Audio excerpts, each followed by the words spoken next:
Alright, the hat of the week is my Deerstalker cap.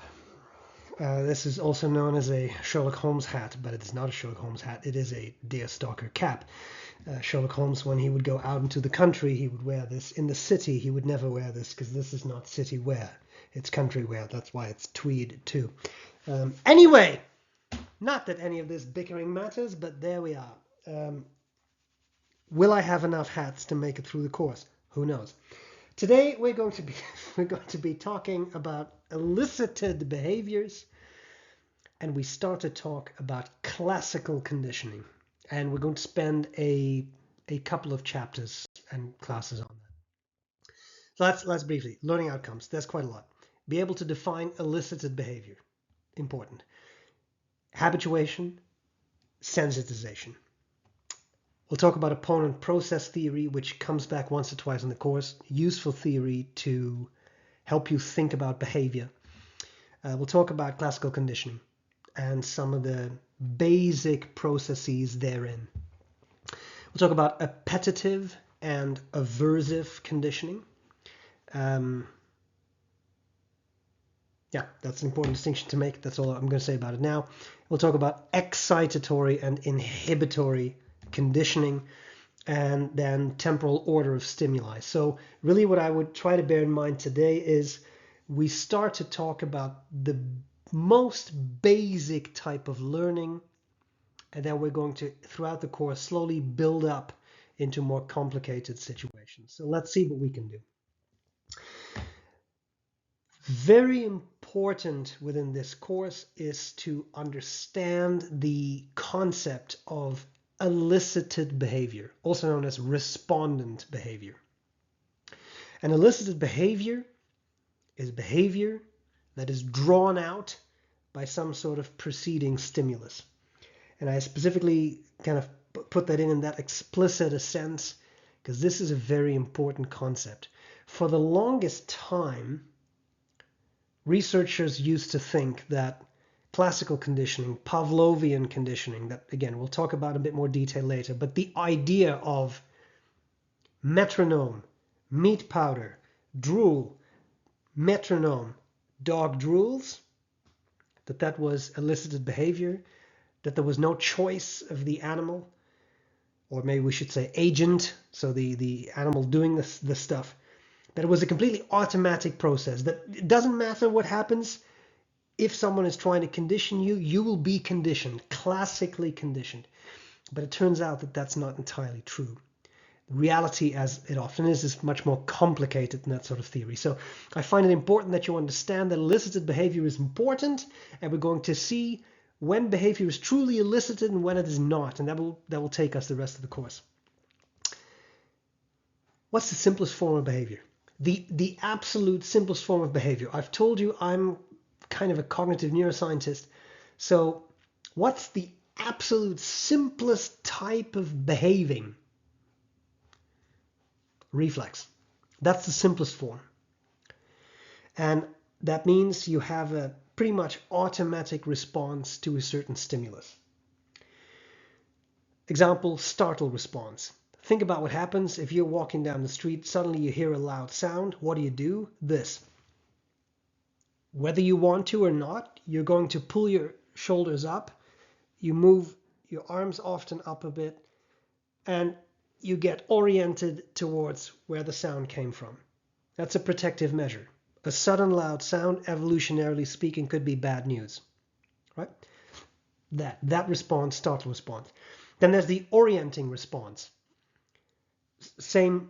Not same thing, but related to that, as I just said. Sudden loud sound, you look there, whether you want to or not. Bright flash, you look there, whether you want to or not. And again, evolutionarily, that makes a lot of sense, right? Think of the classic example. You touch a stove. What do? Hand is pulled back pretty much immediately. It takes milliseconds. Not you touch that, and then 5 minutes later you think, oh, hey, that's not how it works, right? Newborns have all kinds of reflexes that disappear Look up the Babinski reflex, for example. But another one is the sucking reflex. If you kind of pet a baby's cheek, it'll turn its head towards your hand. It will find something like a finger and try to get its mouth on that. It'll start to suck because that's how it feeds, right? The baby feeds that way because it more or less attaches itself to a breast and it sucks and it gets milk, right? So that is a reflex. But I mean, these days, for you, that has disappeared. Like, people can stroke your cheek all they want, but you're not going to suddenly turn. That's just not how it works anymore, because you don't need that reflex anymore. But the reflex of heat and drawing your hand back, you'll need all your life, right? Because that's a noxious stimulus that could harm your tissues. So let's talk about some of this stuff. Different types of elicited behaviors. And as I said, by far simplest form, neuroscientifically, the simplest form is a reflex arc. And the simplest reflex you can have doesn't even involve your brain. It involves your spinal cord, but it does not involve your brain. So really what you need for that reflex to work is a sensory neuron, an interneuron typically, and a motor neuron. Now, if you find this particularly interesting, let me know, and we can spend some time on, I can show you what a spinal cord looks like in one of our face-to-face classes. Just let me know. But the idea here is simple. You have a spinal cord. It has gray matter on the inside. Those would be neuronal bodies. White matter on the outside. Think about it. That's the opposite from a brain, which has gray matter on the outside, white matter on the inside. But I mean, who's keeping track? In your spinal cord, you have sensory information coming in. Nerves from touch receptors go into your arm, go into your spinal cord. There they connect to an interneuron, and then they synapse onto a motor neuron. So sensory information comes in, and motor information goes out. And in the simplest type of reflex arc, your sensory receptors get stimulated. For example, temperature receptors in your fingers, hot, sudden heat, or sudden real, like unanticipated cold, but especially heat works really well. Those receptors get stimulated, they send a response into the spinal cord, interneuron, synapses onto motor neuron, and boom, your hand is drawn back, right? Behavior couldn't be simpler. There is no brain intervention. That kind of reflex, there are other reflexes that do have a bit of brain processing, but this kind of reflex, spinal cord only, no brain required. And that makes a lot of sense because you're dealing with pain, and pain is never good. It's never a good sign. When you're in pain, something bad is happening, and you would ideally like that pain to stop. So you're already thinking about, when will this class end? Anyway, you don't need involvement of the brain. And the reason you don't need that is you need to be able to respond just like that. Very, very fast. Heat, gone. Hand, gone. No brain involvement, just that. Spinal cord. So simplest form you can have. But not all your behaviors are reflexes, is it? I would certainly hope that if you have, say, a romantic partner that was not a spinal reflex, you're like, yep, looks good, let's go.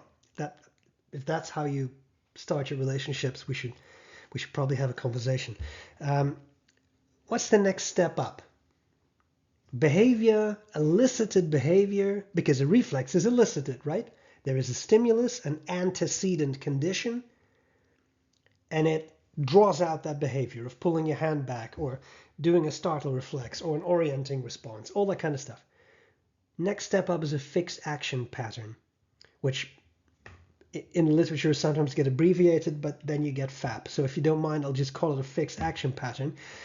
This is a fixed sequence of responses that is elicited by a specific stimulus. For example, spiders start to build a web. I mean, I'm sure you realize that a spider, which is an organism that has like a brain the size of a grain of salt, does not sit down one day and uses its 8 legs to go, let's think about how it could build this. No, it just builds that web because it's genetically coded to build a web in that way.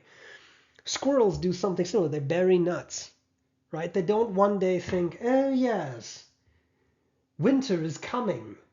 You know, it's just it just does that because it's genetically more or less, I almost said created, but let's not go there. It is genetically such that that animal will show that fixed action pattern. Now, there are specific stimuli that elicit a fixed action pattern. They're called sign stimuli or releasers. Adaptive responses have evolved to help organisms cope with the consistent aspects of their environment. However, fixed action patterns, which are those kinds of responses, can actually be harmful rather than helpful. Can you give an example? Yes, deer. We see a lot of deer and red deer. What does a deer do when it gets chased by a predator? Well, it starts to zigzag. Think of a nature show. It starts to run like this because it's easier to sort of shake off a predator that way. But unfortunately, fixed action patterns like that, they have not had time to adapt to large-scale environmental changes. What is a very important predator to deer now? Humans, and humans in cars, right? You can hit a deer in the car in the winter, dark road, etc. Boom, a deer.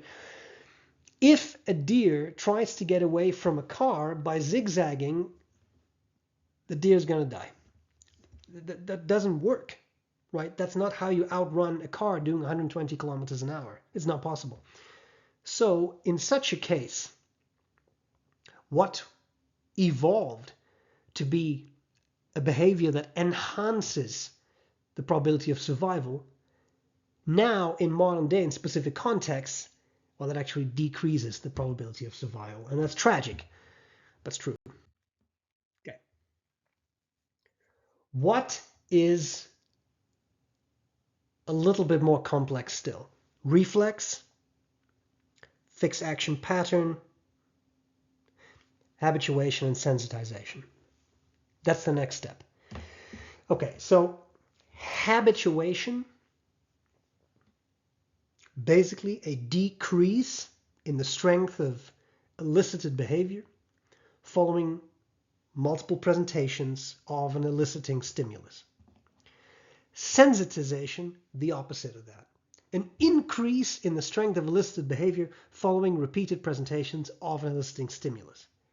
And usually habituation, sensitization, they tend to disappear when a certain stimulus is not presented for a longer period of time. And then the strength of behavior that tends to return to its original level. So I'll try to give you an example. There's the construction vehicle reverses beep, beep, beep. At some point you don't hear that anymore. If you live in a building pit, at some point you don't hear that anymore. Another good example, I think that's one sort of, I don't want to say everyday life, but something that probably everyone can appeal to is, why do you wake up more easily when you're sleeping in a hotel? Well, because that's an unfamiliar environment. So evolutionarily speaking, you have to be a little careful, right? Because there could be dangerous things, there could be things going on. So if you're in your own bed, where you know the noises, maybe there is that one owl or there is the one neighbor who sometimes leaves at 2 a.m., you're used to that, you're habituated. But if you now put yourself in a different situation, like a hotel, even someone just walking down the hallway can wake you up because it's unfamiliar to you under normal circumstances, for example, right? So that'd be habituation, sensitization. You're sensitized in a hotel. But if you stay in that hotel for 3-4 nights, you may have much better sleep because now you've habituated to, okay, so there might be folks walking up and down the hallway. There's the ice machine. Sometimes I hear that. It's all okay, right? Then there is a distinction between short-term and long-term habituation. Short-term habituation, you have a response that quickly decreases after repeated stimulation, but there's also an ability to respond quickly that recovers in the absence of stimulation. So you also get that habituation back fairly quickly. But then there is long-term habituation. Responses that slowly decrease after repeated stimulation, so it's not a sentence, but follow along with what I'm saying, responses slowly decrease after repeated stimulation, takes more time, that's why it's long term, and the ability to respond slowly recovers in the absence of stimulation. Whereas in short-term habituation, response quickly recovers when that stimulation is now gone. Okay. When you have repeated sessions of short-term habituation over time, that can lead to long-term habituation. If you move to a different place, every night, initially you wake up more, different place, different smells, different sounds, right? But as the night progresses, you become more habituated.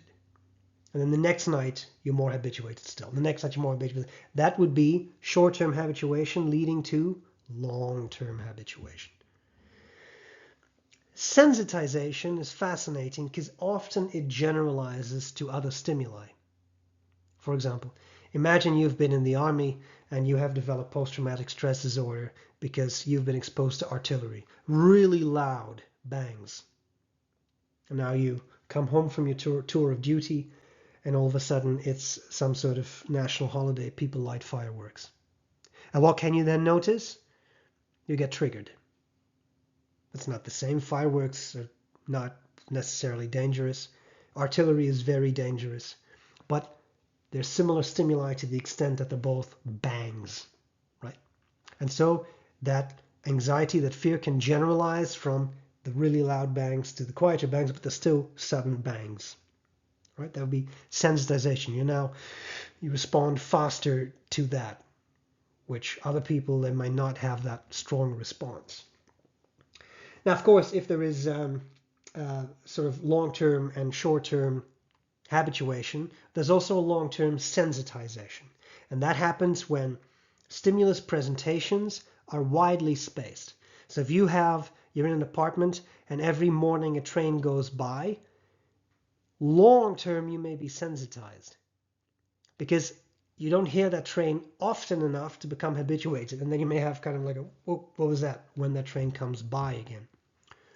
Short-term sensitization can occur when stimuli are presented narrowly spaced. So if you have a kid next door that repeatedly makes the same sound, you may be sensitized short-term. Now, I'll give you an example. I hope that makes some sense. When I was finishing up my PhD, I lived in an apartment in Leiden, and below me lived an aspiring rapper and breakdancer. And it was a house from 1910. And so if you would walk hard enough, the floor would vibrate a bit. So when this dude downstairs was practicing his raps, I couldn't really habituate to it because he would sing the same song over and over, but there were minutes in between. So then it's quiet for a bit and you think, okay, the rap's over. And then he would start again in French. Why? I don't know. It was neither Dutch nor English. He chose French. I don't know why.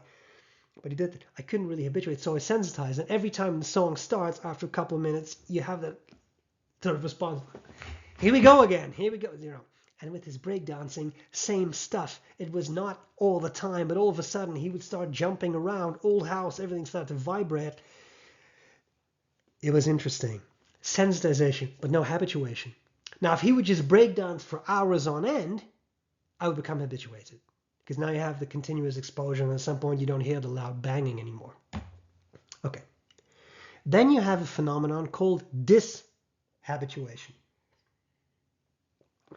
Dishabituation means that you become habituated, but the responses that have become habituated can reappear when they're followed by what could very well be an irrelevant but novel stimulus. I'll give you an example.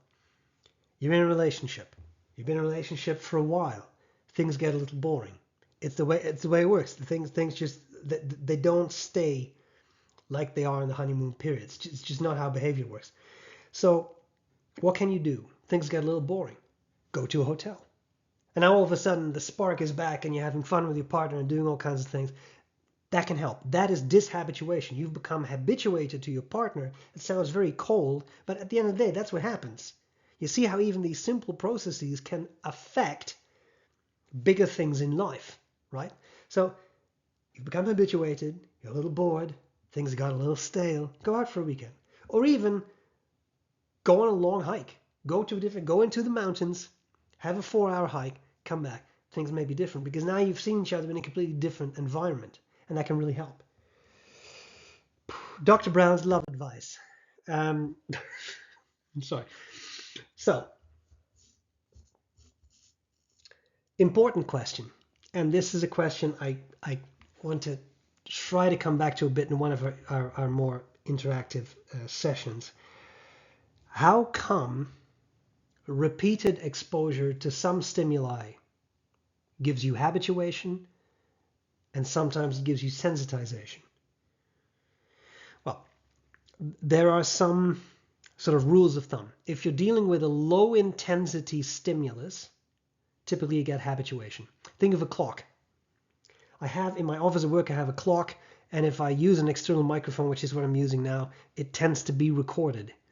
And I hear that. But if I'm sitting in that office, even doing something quiet like reading, I hear it a bit and then I stop hearing it because it's low intensity and it's very regular. If, however, you have a high intensity stimulus, for example, I'm sitting in my office in Red Deer and all of a sudden there's exploding artillery outside my window, I will become sensitized 100% of the time. Because that is very loud, it's very intense, it's very unanticipated. It may be random. Think of my rapper dude. It's not that it was always 9 to 10. Sometimes it started at 9, sometimes it started at 8, sometimes it started at 5 p.m. There's no prediction, right? And it was fairly high intensity. So try and think about those kinds of factors. Eric Kandel, you see him here, Nobel Prize winner, lighting example for neuroscience and powerful wearer of the bow tie. He mapped out the whole sensitization and habituation processes in Aplysia californica, which is also known as the sea hare, but it's not a hare, it's a type of slug. He's holding one there, that's sort of that blob. Well, that's an Aplysia. In our interactive class, I want to try and spend some time on that so you get a little bit of a taste for the neuroscience that he so carefully mapped out. But that's not for today. Okay. Have you ever noticed that you have a strong, if you hear really weird sounds, that's because there's a dog next to me. Okay. If you ever notice, you have a strong emotion, and then after that, you get kind of an after effect, sometimes in the opposite direction.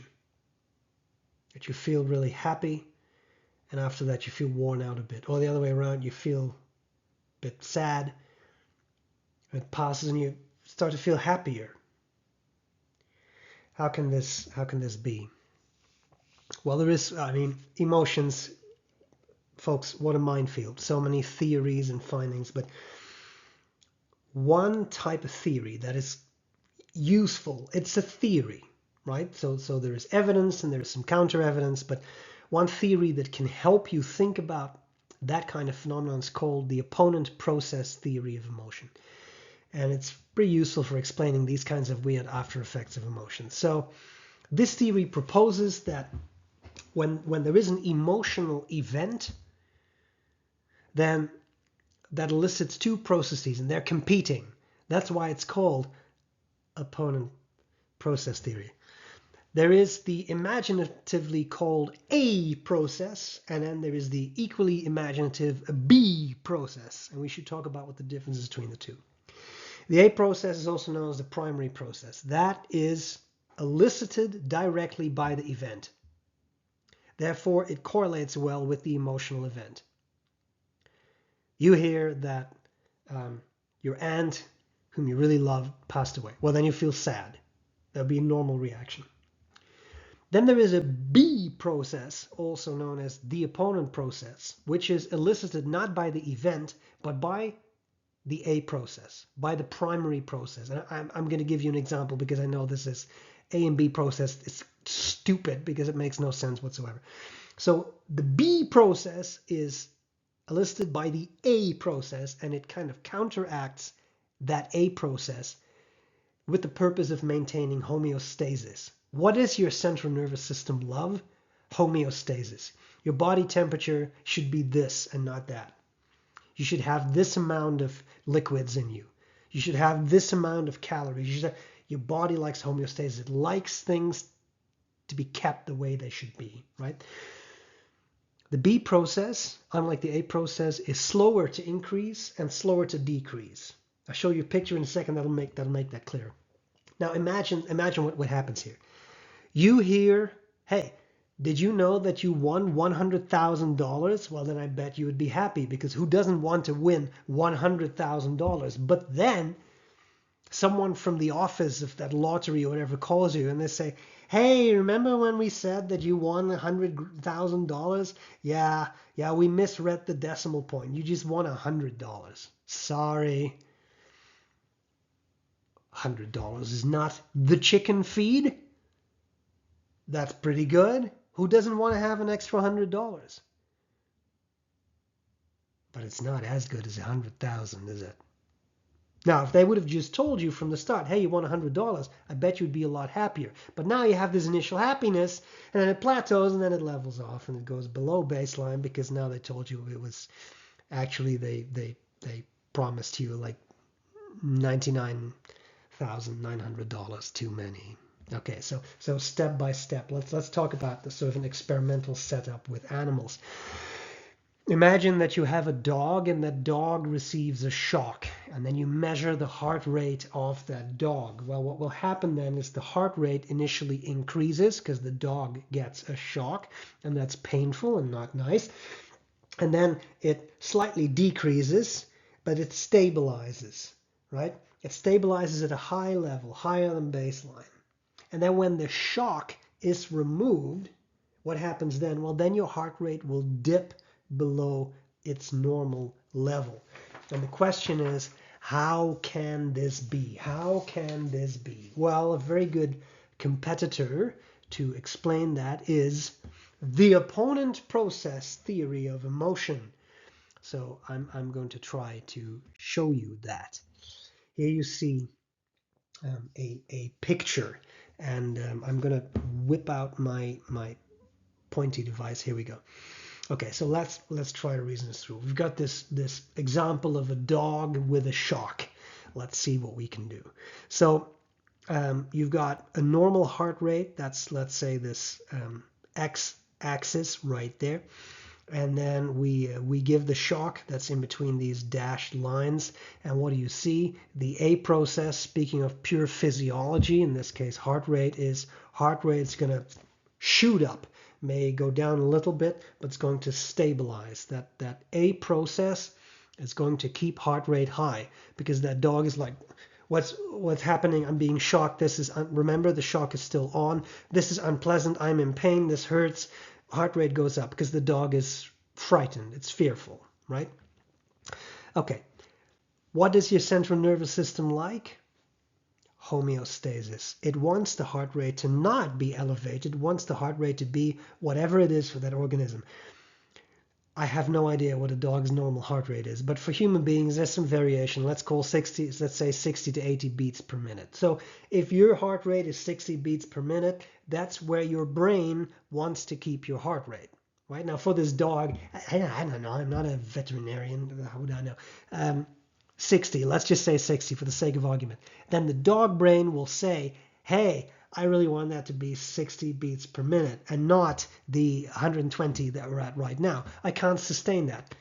It takes a lot of energy to keep your heart fluttering that quickly. I don't want that. I want to calm down. It's toxic to keep doing that. Okay. So after the shock's over, I'll go to this part in a sec, the heart rate will decrease. And what you often see then is that the heart rate goes below baseline. But how can that be? Why wouldn't it just return to baseline? Well, because there is a B process. And what does that B process do? A process turned on, heart rate goes up. This is the fear response from getting that shock. And then your brain says, whoa, pull down, pull down, pull down. I'm going to try to get that heart rate down. I'm going to slow it, slow it, slow it. It's too much, right? And that's what happens in this B process. But the net result, it's almost like tug of war, is that your real heart rate is going to land somewhere in the middle. It's not going to be this high. That's unsustainable.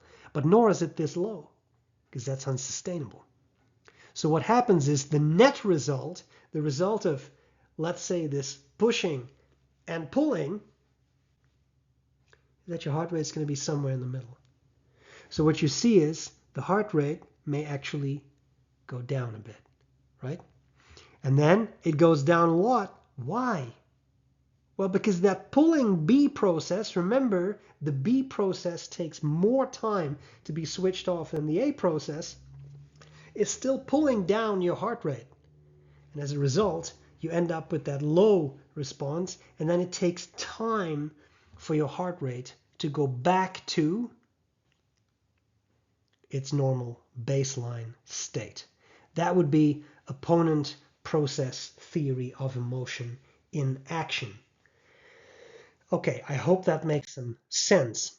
Now, what you see here is that your B process, it really kind of acts as a compensatory process that re-establishes homeostasis.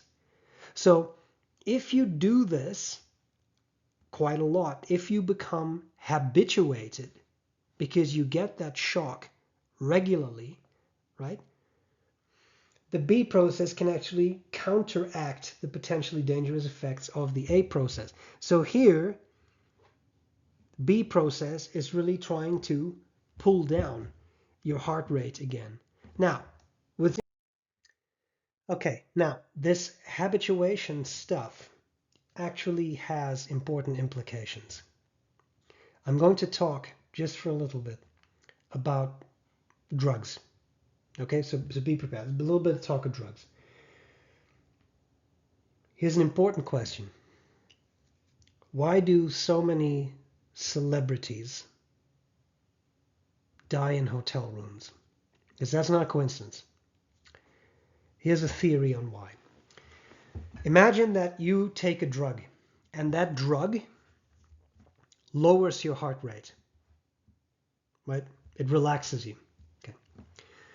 What is your central nervous system like? Homeostasis. So what will a B process look like? Well, if the drug lowers your heart rate, the B process will increase that heart rate. This is through habituation, a process that you could train. So let's say you always take that drug in the same location, your bathroom. Over time, that bathroom, the sink, the mirror, whatever is in there, will start to serve as a conditioned stimulus. And as soon as your central nervous system perceives those stimuli, the B process will be engaged. It will increase your heart rate, anticipating a drug that lowers your heart rate. And over time, that's beneficial because the drug seeks to lower your heart rate, the B process increases your heart rate, and your heart rate is going to end up somewhere in the middle between those two extremes. But now you choose to take that drug in unfamiliar surroundings. Maybe you've become tolerant, so maybe you've been taking more and more of a drug. Now you really need that B process to pull up your heart rate. But in unfamiliar surroundings, you're in trouble because that, let's say, bathroom has not been conditioned to induce that B process. And as a result, your heart rate will not be pulled up. What's the consequence of that? Well, that you're about to take a drug that lowers your heart rate. And your body has learned that heart rate will be compensated for by your central nervous system by a B process. But if that B process doesn't occur, that could be very serious consequences, such as passing out or dying. And that happens to a lot of people who have taken an overdose of a drug. Very often, an overdose is actually not a higher dose than what you regularly take. But very often, that dose is taken in unfamiliar surroundings. You haven't been conditioned to elicit a B process there. And then you can be in serious trouble. And that's why celebrities in hotel rooms, pay attention to that, because it's ubiquitous. And that's why. When drugs are involved, often that's why. And hey, it's a theory, but it's an intuitively sensible theory. Okay, let's continue. Okay, let's switch gears a little bit. So we have started with reflexes. We've then moved on to fixed action patterns. And then we moved on to habituation, sensitization, building up in our brain a story of simplest behavior to more and more complicated behavior, all elicited behavior, elicited by something. A reflex may be heat or a loud sound. A fixed action pattern, certain stimulus evokes a certain pattern of behavior. Habituation or sensitization evoked by repeated stimuli or salient stimuli, stimuli that stand out. Let's move to classical conditioning. So we're going to spend a number of classes on classical conditioning right now. Here you have a stimulus, and it elicits a response because it has been paired, that is associated with another stimulus. It came from Pavlov, and he discovered it more or less by accident. He was a physiologist, so a medical doctor. He was interested in digestive behavior, so he had dogs set up so that he could measure their saliva and collect it in a tube. And by accident, like, he delivered meat powder, and that was not by accident. He gave them meat powder, and they would drool. But by accident, the machine that delivered the meat powder made a certain clicking sound, and at some point, dogs started to drool when they heard the click. At least that's the story. Se non è vero, è ben trovato, right? If it's not true, then at least it was found nice, because it's a nice story. So here we see a dog in Pavlov's machine. Not as uncomfortable as it seems. Dogs got used to it. And Pavlov, very interesting guy. He, in an era when many test animals died of infection, etc., he was so clean and so diligent that most of his test animals actually survived at a much higher rate than that of his competitors. So that's really cool. Another great thing about Pavlov is that one of his research assistants, researchers, I forget, but they came in. Pavlov said, "Why are you late?" And the researcher says, "Professor, there's a revolution going on in the streets." And Pavlov said, "It's not an excuse." So, speaking of hardcore professors. Now, the basics. If you've taken intro psych, you have learned this before, but a lot of people find it confusing, and that's because of all this CS, CR, USC, UR. We need to go over this. If you've not taken this before, no issue, but you need to know this terminology. A conditioned stimulus. Bear in mind, in Pavlov's original publications, Russian, he used a term that should be translated as conditional stimulus. Conditional response, because the response is conditional on something else, namely the conditional stimulus. But somehow that got mistranslated into conditioned stimulus, because that's ubiquitous. That's what everybody uses. I will use that too. But so, conditioned stimulus is a stimulus that was neutral, but it elicits a response because over a number of trials it's been paired with an unconditioned stimulus. I'll get to unconditioned stimulus. Then there is a conditional in Pavlov's terminology, response. This is a response that is often like an unconditioned or unconditional response, but it is elicited by the conditioned stimulus. I promise you all of this is going to make sense. I'm going to talk you through it. Yes, it is highly confusing, especially if you see it for the first time. This terminology is really, really confusing. But give me 1 second to do the definitions. I'll show you a picture. We'll talk through it. There's no issues. Unconditioned stimulus is a stimulus that naturally elicits an unlearned response. You don't have to teach an organism something. They just do it. Okay? And then there is an unconditioned response, an unlearned response that is naturally elicited by the unconditioned stimulus. Okay, so we have CS, CR, US, UR. What the hell is the difference? Very good question. Glad you asked. Let's see what we can do. Here is the classic look at the classical conditioning. Okay. Follow along with this and you'll understand what all these terms mean. We use here a metronome. Click, click, click, click, click, click, that. To a dog, no meaning, unless it plays the piano. But assuming the dog does not play the piano, metronome does nothing. Therefore, we call that an NS, neutral stimulus. Evokes no behavior in the dog whatsoever. Okay, next example, second row. We have food. Food is an unconditioned stimulus because if a dog is hungry and you present it with food, what is it going to do? Drool, salivate. The relationship from food, unconditioned stimulus, to unconditioned response is that. That's an unconditioned response. You don't have to teach anything. Unconditioned stimulus, food causes a dog to drool. Food to drool, unconditioned response.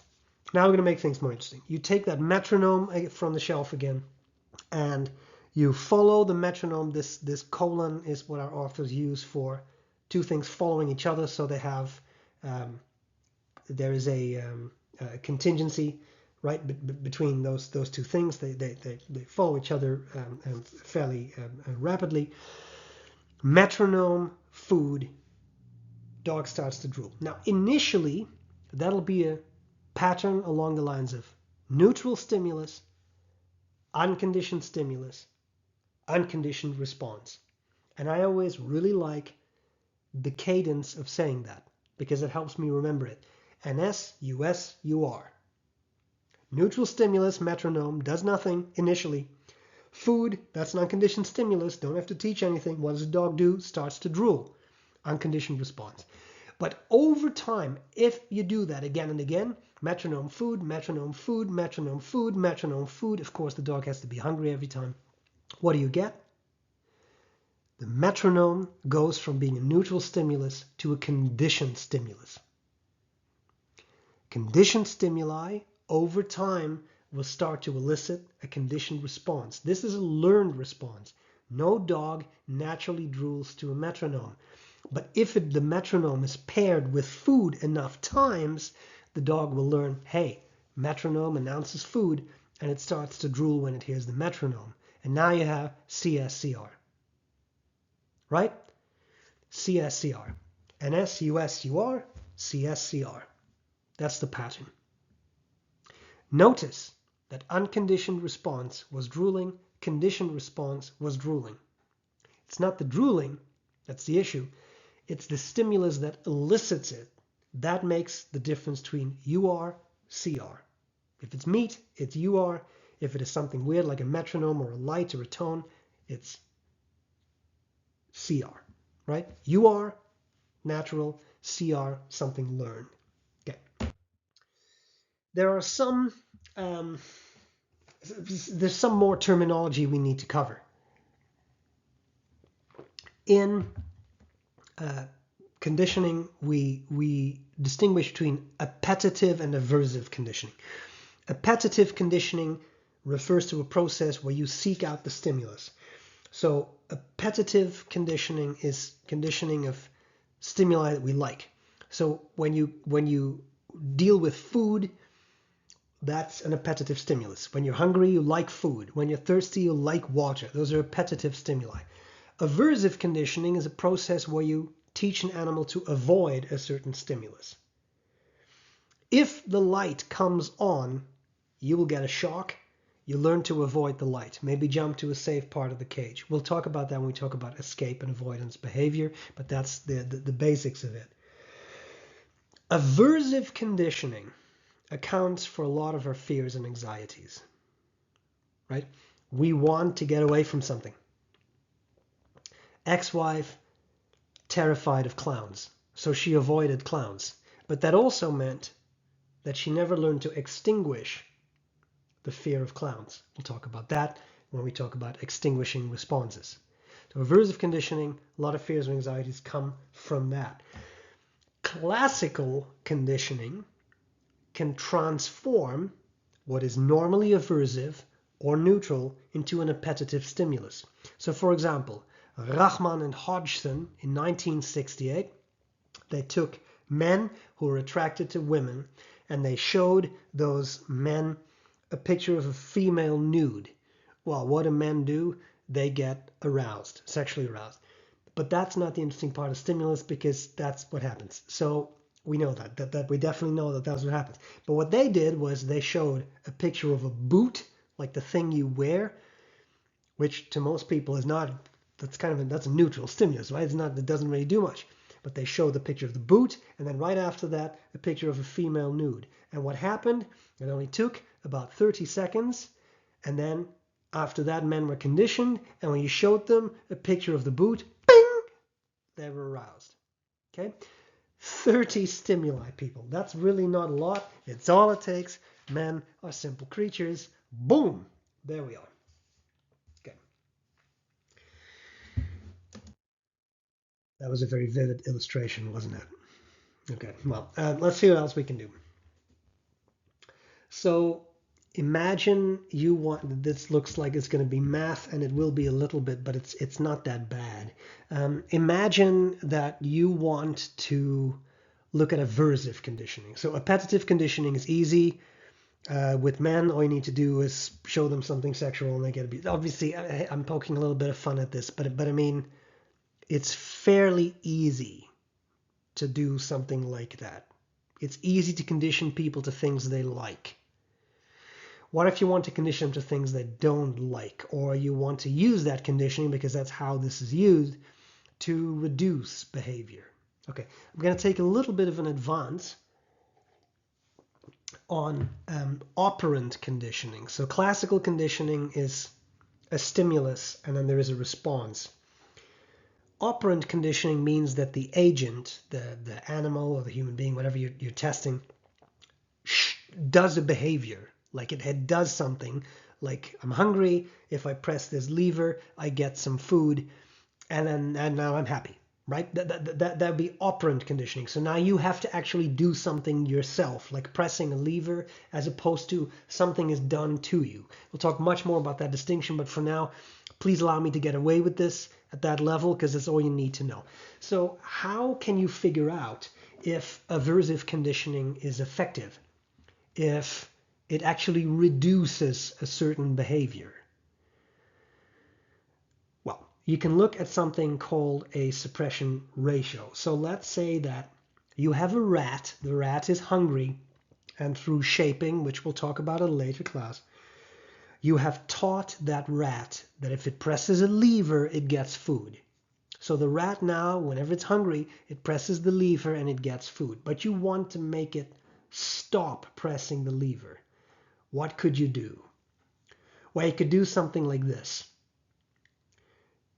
You present a tone, beep, and when the tone is presented, it's followed by a shock. Electrical shock. This is painful. Rats don't like it. Now, if you do that initially, the shock will elicit fear.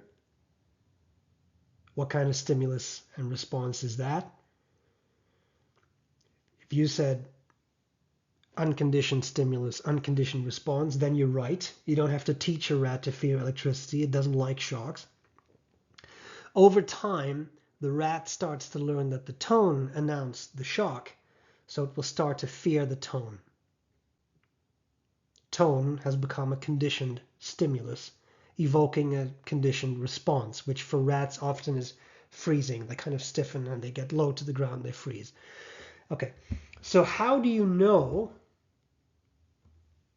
whether that fear conditioning worked, that aversive conditioning worked? So to what degree is now pressing that lever, because that's what we started off with, to what extent is that reduced in the presence of a tone? And if that conditioning was successful, the rat should be fearful of the tone. And I think you agree with me that you would expect the rat would then press the lever less when there has been a tone, because now the rat is anxious, it's frightened, it's fearful. Okay, how do you know if that's really true? Well, to do that, you can calculate something called a suppression ratio. And I'm going to give you the definition, but then we're just going to do it 3 times, and then I think it's not particularly difficult math. You just need to pay attention for a second. So basically, the number of responses that was emitted during the conditioned stimulus period divided by the total number of responses that was emitted during the conditioned stimulus period and the same length of period immediately preceding the conditioned stimulus. So think about what I'm saying. Tone, let's say 30 seconds. After the tone, we assume the rat's been conditioned. It's now afraid of that tone. It'll probably press the lever less, but is that true? So we have those 30 seconds, tone 30 seconds, and then we take tone, and the 30 seconds before that. That would be a baseline. So now the rat is pressing the lever whenever it wants, and it's not fearful. Okay, let's do the math, because you see the formula up top, but how does it work? Let's say in the pre-period, there's no tone, the rat presses 20 times. Okay, and then you have a tone. Now the rat, we think, is frightened. How many times does it press the lever? 0 times. Let's just say 0 times. Must be a really frightened rat, right? Okay, then how does this formula work? Well, the number of CS responses, so responses in our case after the tone, that was 0, divided by that number again, number of conditioned stimulus responses, 0 plus however many responses there were during the baseline prior to that tone. And that was 20.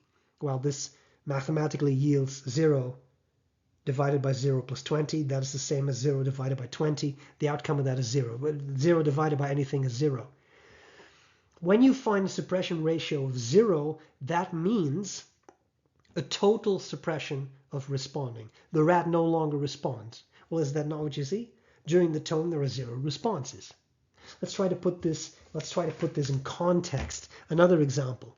Now there is still, right, in that baseline period before the tone, 20 responses. I kept that the same so you can really reason this through. But now, when the tone is presented, the rat responds 10 times. Well, then the math, look at the formula, comes down to 10 responses after tone, divided by 10 responses after tone, plus baseline, which was 20. 10 divided by 10 plus 20, 10 divided by 30 is 0.33333, a third, right? In other words, that number that represents partial suppression. It doesn't have to be 0.33, right? It could also be 0.3, it could be 0.25. There has been some suppression of the response due to this aversive conditioning. Final example. In that baseline period, again, 20 responses, then the tone, and what does the rat do? 20 responses. Think about the math. 20 responses after tone, divided by 20 responses after tone, plus 20, that's the other 20 responses in the baseline. 20 divided by 40 is 0.5. And that means there was no suppression at all. 0.5, when you see that number, that means there was no suppression of the behavior at all. Now, I know a lot of people find this confusing. It is confusing because you might be tempted to think something like, well, 0 means complete suppression, 1 means no suppression, and anything in between. But that's not the interval that comes out of this formula. The interval is 0 to 0.5. And both of those numbers can be achieved, hence the square brackets. A lower suppression ratio means more effective conditioning. And so, greater suppression, aversive conditioning. You're trying to stop behavior. Higher ratios means the opposite. That means less effective conditioning, less suppression. So remember, lower number, lower responding. 0 means total suppression. There is no more behavior. 0.5 means there was no effect of the aversive conditioning on the behavior. Now, often people use this in so-called conditioned emotional response, CER paradigms.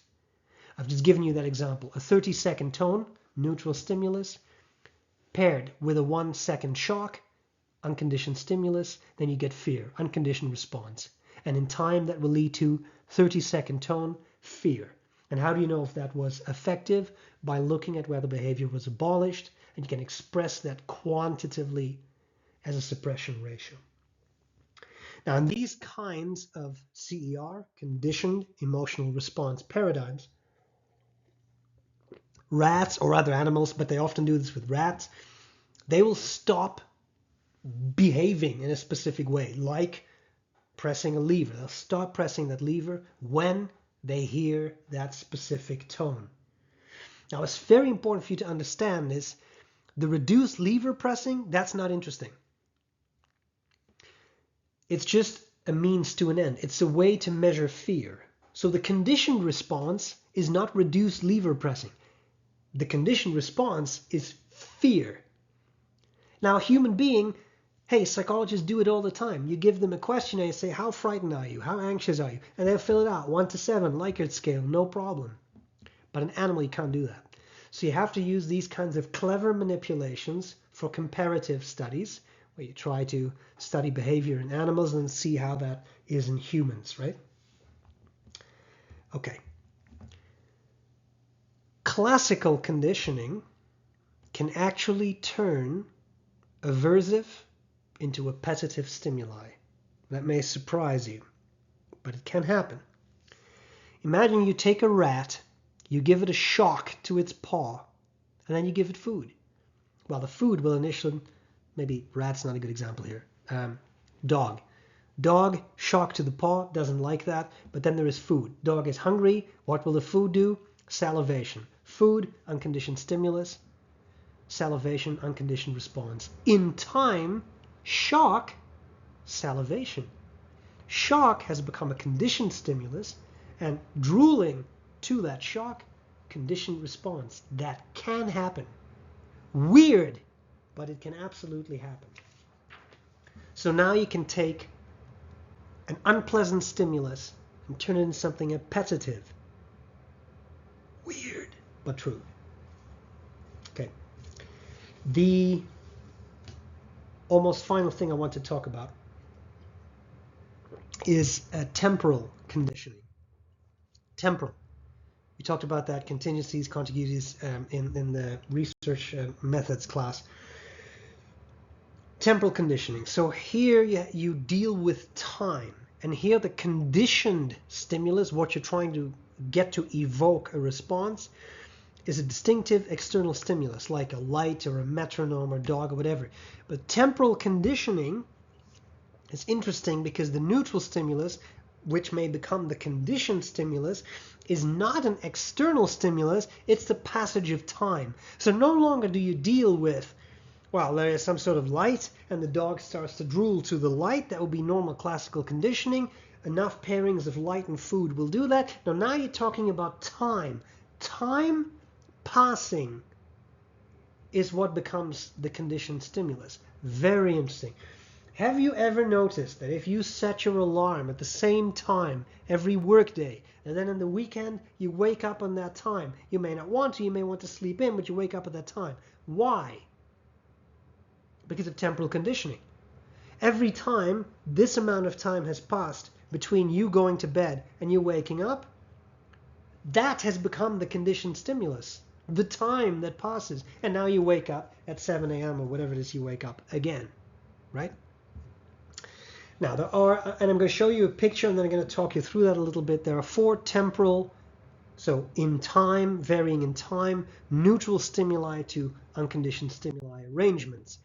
And the first one is what you see up top here. Here we have what is called delayed conditioning. Think about it: tone, onset, offset; shock, onset, offset; neutral stimulus, unconditioned stimulus. Now what do you see? They overlap a bit. Okay. Then you have trace conditioning, and there are entire researchers who have made a whole career out of trace conditioning. That means neutral stimulus, tone, onset, offset, time passes, and then shock, unconditioned stimulus. Note, or as they say in London, mind the gap, right? Then you have a simultaneous conditioning procedure. Tone and shock, NS-US, overlap totally. And finally, backward conditioning. That's a weird one. Shock comes first, overlaps a little bit with the tone. So really, unconditioned stimulus first, and then neutral stimulus to be conditioned stimulus. And now, what I want you to think about a little bit is, which of these would be most effective in conditioning an animal? Think about that for just a moment. Which of these? And which would not be effective? Okay, let's reason it through. Delayed conditioning, typically the best antecedent condition for classical conditioning. So antecedent just means something that comes before, right? That elicits something. Delayed conditioning works best, especially if you have a fairly brief interstimulus interval. So not too much time between these two things. Delayed works best. Tone, shock. They overlap a little bit. Not too much, not too little. They have to be perfect, but then it works really, really well. Okay. Trace conditioning, so that would be tone, passage of time, shock. There's a gap between them. Almost as effective as delayed conditioning if the trace interval is short. Well, that stands to reason. Imagine that I present a metronome to a dog and half an hour later I give it food. Doesn't work. Dog will not learn to associate the metronome and the food. This is too much time. But half a second or a second, no issue. Right? Logical. I think you agree. That's logical. Simultaneous conditioning's crap. Usually doesn't work well. And that may surprise you, but when you think it through, it's not that surprising. If the tone and the shock overlap entirely, the tone never announces the shock. They arrive at the same time. There's no real opportunity to learn that the neutral stimulus predicts the unconditioned stimulus, is there? Because they're simultaneous. They arrive at the same time. If you're wearing headphones, that was unfortunate. I probably shouldn't have done that. I'm sorry. But there we are. And then there is backward conditioning. This is the least effective. Yeah, what a surprise. First a shock and then a tone. How is the animal supposed to learn that these two stimuli are related? However, we have to make one more distinction. Backward conditioning like that is least effective when you deal with excitatory responses, CS+. Sometimes it works for inhibitory responses, CS-. Wait, what now? CS+, CS-, what the hell are you talking about? Yeah, glad you asked.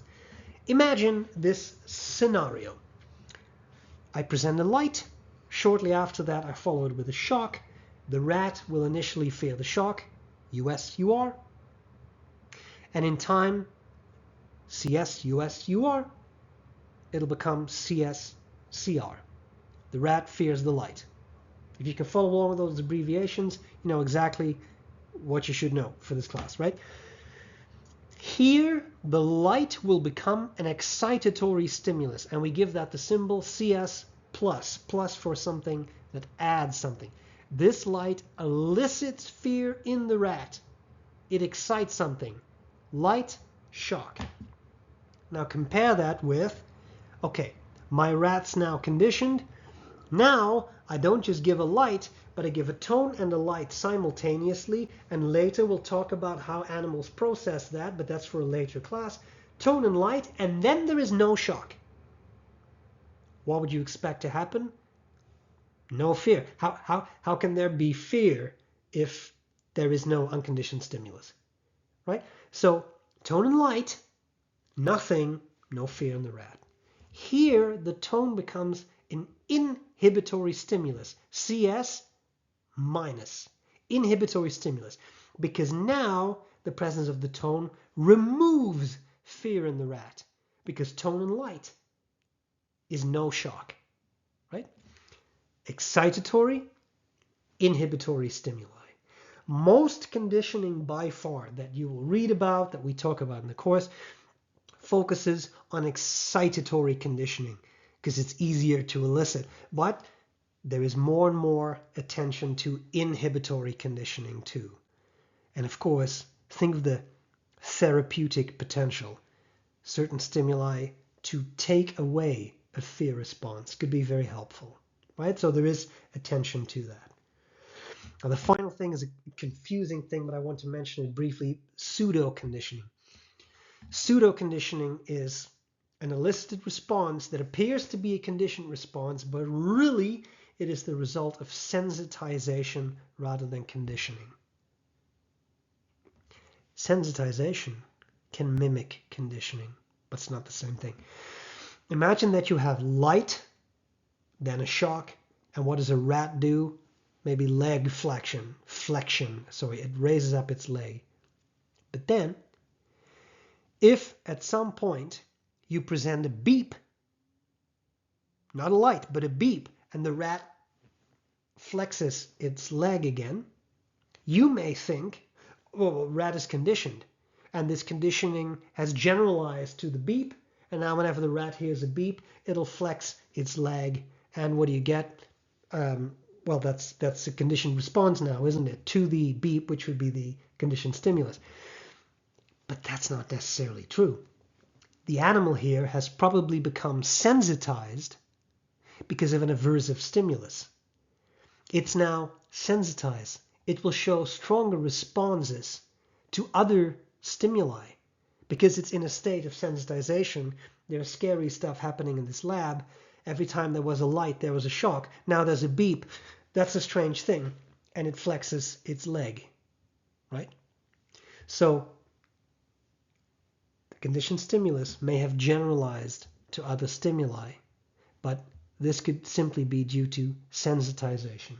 In a later class, we'll talk about generalization and discrimination of stimuli, but that's not for today. What's the point here? The point is you need to have very careful control conditions when you deal with conditioning research. Otherwise, you can't be sure you've conditioned your animal. You may simply have evoked a state of sensitization. So it's difficult to do research in this field, is what I'm trying to say. Okay, I draw a conclusion. I try to keep these two about an hour, but this one's a little longer. I'm sorry, it was just a bit of material to cover. So what have we talked about? Different forms of elicited behavior: reflexes, fixed action patterns, sensitization, habituation, and then classical conditioning, the basis for a lot of the rest of the course. We've talked about habituation, sensitization. We've talked about opponent process theory. Complicated. There's a lot more to be said about that, so I expect you to now read your book, right? Like now that you've heard this, read the book so that you understand the ins and outs of that a bit more. Classical conditioning, including some examples. We've talked about appetitive and aversive conditioning, so being conditioned to things you like versus things you don't like. Excitatory and inhibitory conditioning, right? Conditioning that increases a behavior or decreases a behavior, kind of, and temporal order of stimuli, right? Important. What comes first, conditioned stimulus or unconditioned stimulus, and how does that affect the conditioning process? That's it. Next time, we're going to talk more about classical conditioning. Now that you've had the absolute basics, we'll talk about some more basic phenomena and then different sort of complexities in classical conditioning. Let me know if you have any questions. I'll see you on a Monday and we'll engage with this material. Thanks for watching. Bye.